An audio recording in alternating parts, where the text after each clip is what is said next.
कर्म और नसीब। ये कहानी है दो भाइयों की।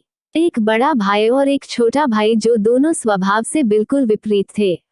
बड़ा भाई मानता था कि लोगों की मदद करनी चाहिए, सेवा भाव रखना चाहिए, सबसे अच्छे से पेश आना चाहिए, जब जब मौका मिले दान देना चाहिए।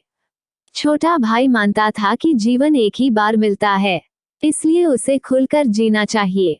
जो भी मन हो वह करना चाहिए। नशा हो, डांस बार जाना हो या और कुछ भी जिससे खुशी मिले वह हर काम करना चाहिए। दोनों भाई अपनी अपनी मान्यताओं के हिसाब से अपना जीवन व्यतीत कर रहे थे। बड़ा भाई जो भी कमाता उसमें बड़ी मुश्किल से गुजारा कर पाता था, क्योंकि वह जब भी मौका मिलता दूसरों की मदद करता था। वो सत्संग सुनने जाता, मेडिटेशन करता।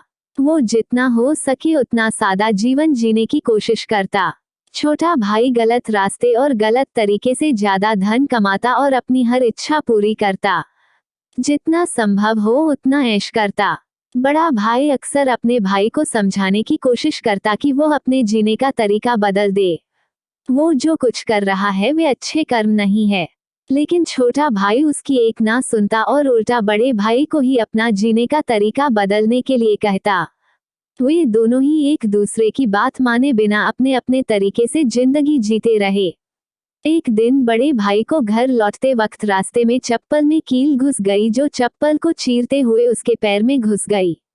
उसे बड़ा दर्द हुआ। दर्द इतना ज्यादा था कि वह ठीक से चल भी नहीं पा रहा था, लेकिन फिर भी जैसे तैसे लंगड़ाते दर्द सहन करते अपने घर तक पहुंच गया।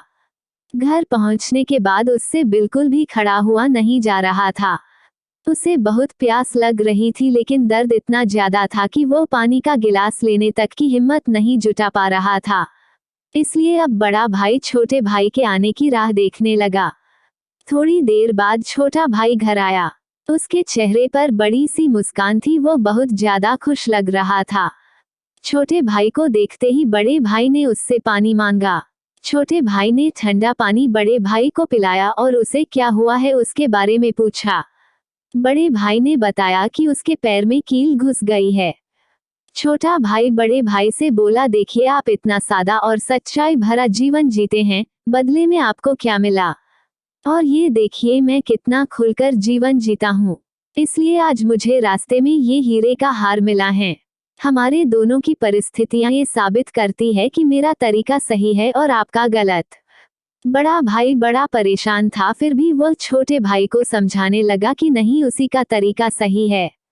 बड़ा भाई कह रहा था कि तरीका मेरा ही सही है, लेकिन शायद कुछ गड़बड़ है, इसलिए हम ऐसा करते हैं कि कल हम दोनों ज्योतिषी को अपनी अपनी कुंडली दिखाएंगे, वही बताएगा कि क्या दिक्कत है।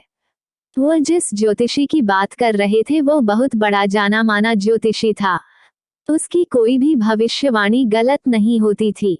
छोटा भाई हीरे का हार मिलने की वजह से बहुत खुश था, इसलिए वह भी बड़े भाई के साथ जाकर कुंडली दिखाने के लिए राजी हो गया। अगले सुबह दोनों भाई अपनी अपनी कुंडली लेकर उस ज्योतिषी के पास पहुंच गए। बड़े भाई ने अपनी कुंडली ज्योतिषी को दिखाई। उस कुंडली को देखते ही ज्योतिषी बोला, बाप रे बाप, किस अभागे की यह कुंडली है, ये तो अब तक मर गया होगा। बड़ा भाई कुछ नहीं बोला और फिर छोटे भाई की कुंडली ज्योतिषी को पढ़ने के लिए दी गई।